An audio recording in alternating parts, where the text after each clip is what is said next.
Danas smo izmislili da sam ja, Lovren Đorđe, ministar za visoko-tehnološka istraživanja i svemirske stanice, i pitali smo vas šta mislite o mom putu u Dubai, o vašem trošku. Ja ne znam ko je taj, ali mislim... Pa oni svi to rade. Sramota. To je nenormalno. A Srbija u krizi. Troše milione evra. Katastrofa. Oni, brate, troše ne malo, nego... Bez veze, nije trebao to da radi, treba da ide svojim poslom, a ne na to da troši pare. Što je rekao Velja, trošite pomalo, brate, ali ovi, brate, otimaju. Ovi, na šta rade dole, ono... Svi su lopovi. Ja pa ja, i svi one torbuljine najbili i mobilne, i vrh, i svi nešto kao nešto razgovaraš. Sramota. Ono je...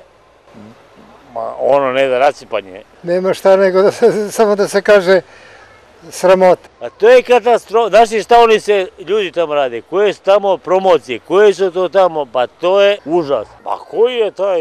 Prvi put čuje za tog čovjeka. Pa ne znam. To ti saklapa. To ti je to. To ti, znači, deca. Ma deca, to je to. Pa čekaj, to svi znaju. To nema... Pa čekaj, to svi znaju, poziv.